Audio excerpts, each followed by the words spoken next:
नमस्कार मित्रों, good morning, सत श्री अकाल, आदाब, बहुत बहुत शुभकामनाएं, बधाई साथियों। जो आज आप हम समझते हैं कि जितने भी नए व्यूअर हैं उनको हो सकता है ये नहीं पता चले, तो उनको बता दूं कि मैं ये जो यूट्यूब चैनल मेरा कुमार जितेंद्र 25 है, इस पे हम हर चीज़ अपडेट करते हैं। एजुकेशन हो गया, बिजनेस हो गया, गवर्नमेंट स्कीम हो गया, जो कि जो बुनियादी चीज़ें होती है हर लाभार्थी का, हर स्टेक होल्डर का, तो उसके लिए हम कुछ न कुछ बनाते रहते हैं, है ना। या फिर जो जैसे अभी जाति जनगणना है, उसका भी वीडियो हम बहुत जल्द लाने वाले हैं कि सेल्फ गणना कैसे करेंगे, और फिर आपके जो कर्मी हैं घर जा जा करके कैसे होगा, 2 फेज में होगा, है ना। ये अप्रैल 2026 से लेकर के मार्च 2028-27 तक जो होने वाली है ये, तो ये सारा चीज़ की जगह तो उस पर हम बात नहीं करके, तो वो सारे चीज़ होता है। इसलिए जो नए व्यूअर्स हैं साथियों, वो सब्सक्राइब कर लें, लाइक कर लें, है ना, ताकि आपको ये सारे अपडेट मिलता रहे। तो चलिए शुरू करते हैं कि जो बहुत सारे चीज़ जो है फाइनेंशियल ईयर चूँकि चेंज कर गया हमारा 25-26 से अब 26-27 में आ गए, है ना। कल 31 मार्च तक जो है, अब 1 अप्रैल से जो है नए वित्तीय वर्ष में हम लोग आ गए हैं। तो बहुत सारा जो हमारे केंद्र सरकार हैं, भारत सरकार हैं, उनके द्वारा चेंजिंग किया गया है। तो क्या क्या चेंजिंग किया गया है थोड़ा जल्दी में आप लोग को हम बता देते हैं, है ना, ताकि ये इससे आप जानकारी लें और इसी के अनुसार अपडेट होते रहें, है ना।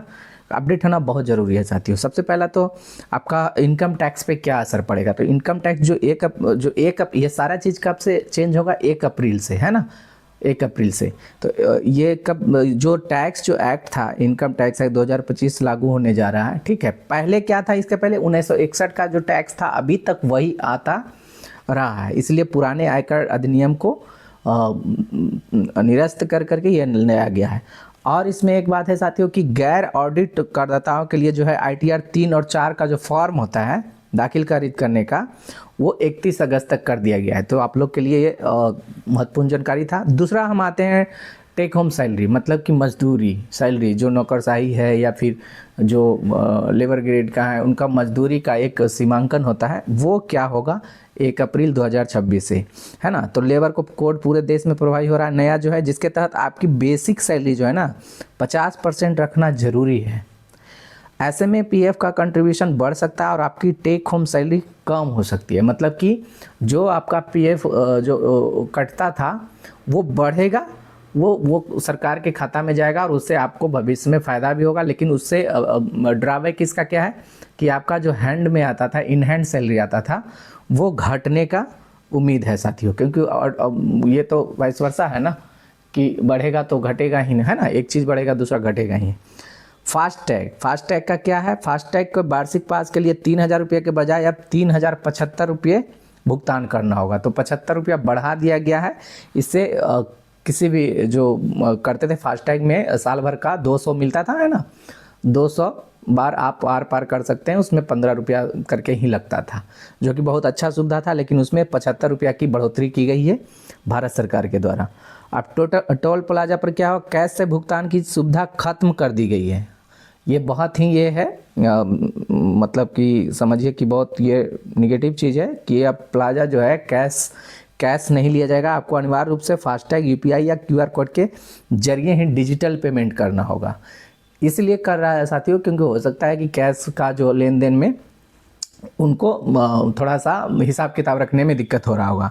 तो एक तरह से पूरा डिजिटलाइजेशन कर रही है सरकार, लेकिन जिनके पास ये सब चलाने का नहीं आता है उनके लिए थोड़ा सा दिक्कत का सामना हो सकता है ना।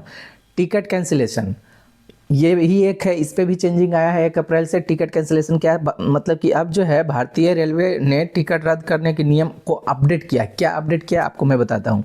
72 घंटे पहले लगभग पूरा पैसा वापस, थोड़ा चार्ज कटेगा, मतलब जो नॉमिनल चार्ज इसका होगा जो वो कटेगा, लेकिन 72 घंटे पहले आपको पूरा ये मिल जाएगा। 24 से 72 घंटे के पहले 25% किराया कटेगा, समझिए चीज़ को। 8 से 24 घंटे के पहले 50% किराया कट जाएगा। ये बहुत ये अपडेट जो किया है टिकट कैंसिलेशन का, है ना, ये पहले नहीं था। अब है ATM ट्रांजेक्शन पे हम फोकस करते हैं, जो कि हमेशा विवाद में रहती है ना। गौरव या एक विद्यार्थी जो है वो सांसद में भी उठाए थे इस मुद्दा को। अब एटीएम से सीमित की फ्री ट्रांजैक्शन मिलेंगे, उसमें के बाद चार्ज देना होगा। अब वो ट्रांजैक्शन मतलब कि नहीं मिलेगा कि फ्री में आप करते रहे, एक सीमित ट्रांजैक्शन ही दिया जाएगा। अगर आप बिना कार्ड के एटीएम से यूपीआई के जरिए पैसे निकालते हैं तो बैंक अब इन ट्रांजैक्शन को भी आपके महीने के फ्री एटीएम ट्रांजैक्शन की लिमिट में गिनेंगे। इसको आप ध्यान से सुनिए कि अगर आप बिना कार्ड के एटीएम से यूपीआई के जरिए पैसे निकालते हैं तो बैंक अब इन ट्रांजैक्शन को भी आपके महीने के फ्री एटीएम ट्रांजैक्शन लिमिट में गिनेंगे, जो कि कस्टमर के लिए साथियों ठीक नहीं है ना। तो क्या कीजिएगा, नीति है तो नीति को तो अपनाना पड़ेगा, है ना। डिजिटल पेमेंट इसका बताते हैं। अब डिजिटल पेमेंट में सुरक्षा बढ़ेगी और 2 फैक्टर ऑथराइजेशन जो होता है ना, जैसे पहले ओटीपी आता था, 1 टाइम पासवर्ड जिसको बोलते हैं, है ना, वो बढ़ जाएगा, ये 2 फैक्टर आ जाएगा। यानी अब ओटीपी के साथ साथ आपको पिन, बायोमेट्रिक या फेस आईडी का इस्तेमाल करना पड़ सकता है। तो ये कस्टमर के लिए अच्छा है, जो फ्रॉड होता था उससे बच सकता है।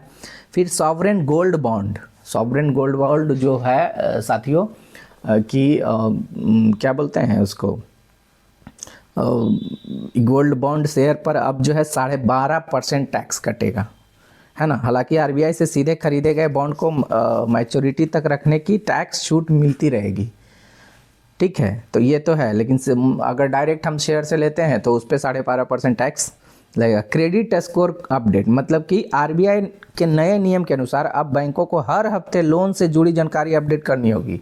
पहले क्या करता था बैंक वाला कि कुछ अपडेट नहीं करता था, किसका क्या है, कितना लोन कटा, कितना क्या हो रहा है, कितना परसेंटेज ये आ रहा है, ये सब कुछ भी नहीं आरबीआई को जानकारी मिलता था। लेकिन ये नियम जो क्रेडिट स्कोर अपडेट का है वो एकदम स्ट्रिक्टली इसमें जल्दी अपडेट होगा। क्या होगा इससे, इसको करने से क्या होगा कि क्रेडिट स्कोर मेरा जल्दी अपडेट होगा, क्योंकि 1 सप्ताह में जब लोन का अपडेट होगा ना तो क्रेडिट स्कोर भी जो ख़राब के कारण लोन नहीं मिल पाता है या कुछ दिक्कतें आती हैं तो वो नहीं आएगा साथियों। तो ये आज का जो अप्रैल में ये सबसे